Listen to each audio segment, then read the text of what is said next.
আমি আর জীবন একই বিশ্ববিদ্যালয়ে পড়ি। একদিন হঠাৎ করে তার সাথে আমার দেখা হয়ে যায়। তেমন কোনো বড় ঘটনার সূত্রে ধরে নেই, কিন্তু চোখে চোখে পড়ার সেই মুহূর্তটা যেন সব কিছু বদলে দিয়েছিল। সেখান থেকে আমাদের ধীরে ধীরে বন্ধুত্ব গড়েছিল। ক্লাস, লাইব্রেরি, ক্যান্টিনে সবখানে একসাথে আমাদের দেখা হতো। আমাদের বন্ধুত্ব থেকে ভালোবাসা গড়ে উঠতে তত সময় লাগেনি। যাই হোক, একে অপরের অভ্যাসটা কিন্তু একই ছিল। আমি কবিতা লিখতাম আর জীবন চুপ চুপ করে শুনতো। জীবন গিটার বাজাতো আর আমি তাকিয়ে থাকতাম।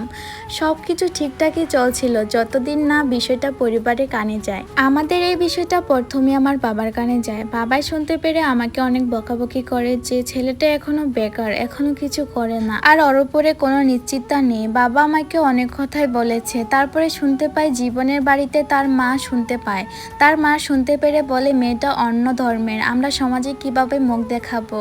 কিন্তু জানেন একটা বিষয়, আমাদের ভালোবাসার কোনো অপরাধ ছিল না। আমরা একে অপরকে সম্মান করতাম, বোঝার চেষ্টা করতাম, সব সমস্যার পাশে থাকতাম। সবশেষে একটা কথা, আমরা দুজন দুজনকে অনেক ভালোবাসি। আমাদের এমন একটা পরিস্থিতি চলে আসছে, দুজন দুজনকে ছাড়া বাঁচবো না। কিন্তু পরিবার সেটা বুঝতে পারতেছে না। পরিবার শুধু এটাই বোঝে, জাত, ধর্ম, পেশা, লোক সমাজে কি বলবে, শুধু এটার দিকেই তাকালো, কিন্তু আমাদের ভালোবাসার দিকে আর তাকালো না। জীবন তার পরিবারকে অনেক চেষ্টা করছে বোঝাতে যে আমাকে ও অনেক ভালোবাসে, ও আমাকে ছাড়া থাকতে পারবে না। আমি অনেক চেষ্টা করছি তাকে, মানে আমাদের পরিবারকে বোঝাতে, কিন্তু পরিবার তা শুনে নেই কখনো। বোঝেও নেই আর বোঝার চেষ্টাও করে নেই। উল্টা আমাদেরকে আরো বোঝাতো, তোকে ভালো পরিবারে বিয়ে দিব, ভালো ছেলের কাছে, তোকে ভালো মেয়ে এনে দিব আরো সুন্দর দেখে। কিন্তু ওরা কি জানে আমাদের চোখে দুজন দুজনকে ভালো লাগে। আমি খুবই ধৈর্যহারা হয়ে গেছি। তারপরে আমি হুট করে জীবনকে বলি চলো পালিয়ে যাই। তারপরে জীবন আমার কথাগুলো শুনে চুপ করে কিছুক্ষণ আমার চোখের দিকে তাকিয়ে রইল। তারপরে আমাকে বলে, ভালোবাসা যদি পরিবারের ভাঙ্গনের কারণ হয় তাহলে সেটা কি সত্যি ভালোবাসা? চলো না দুজনে একসাথে যুদ্ধ করি। দুজনে একসাথে যদি থাকি তাহলে একদিন জয় হবেই। জীবন আমাকে বলল, তুমি কি আমার জন্য অপেক্ষা করতে পারবা? আমি বললাম হ্যাঁ, তোমার জন্য আমি সারা জীবন অপেক্ষা করতে পারবো।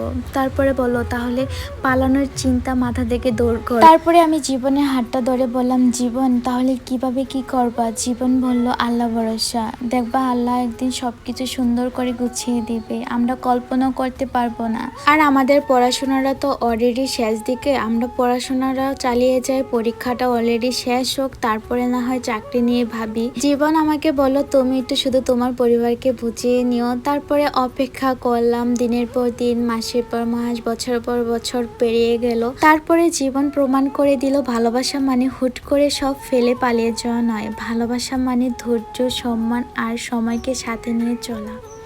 জীবনও চাকরি পেল, নিজের জায়গা তৈরি করলো, আমিও নিজের কেরিয়ার গড়লাম, প্রতিষ্ঠিত করলাম নিজেকে। আর আমাদের ভালোবাসা কিন্তু বিন্দু পরিমাণ এখনো কমে নেই, ঠিক আগের মতোই দুজন দুজনকে অনেক ভালোবাসি। শেষ পর্যন্ত একদিন বাবা নিজেই ফোন করেছিল জীবনকে, বলছিলেন এত বছরে যদি তোমার ভালোবাসা না বদলায় তাহলে হয়তো আমরাই ভুলছিলাম।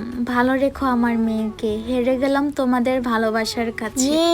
এই কথাটা শুনে যে কি যে শান্তি লাগছে একদম বলে বোঝাতে পারবো না। সো এই গল্পটা ছিল আমার না, ছিল এটা আরোহী আর জীবনের গল্প। ওদের এই লাভ স্টোরি আমাকে বললো আপু এই লাভ স্টোরিটা তুমি তোমার পেজে ছাড়বা, সুন্দর করে গুছিয়ে বলে। তারপরে যে কাজ আমি সেই করলাম। আরোহী আর জীবনের তাদের বাড়ি ছিল রংপুরে। সো ওদের এই লাভ স্টোরিটা আমার কাছে অনেক ভালো লাগছে। আর আপনাদের কাছে কেমন লাগছে আপনারা অবশ্যই কিন্তু কমেন্ট বক্সে জানিয়ে যাবেন। আর ভালো লাগলে লাইক, কমেন্ট, শেয়ার করে দিবেন।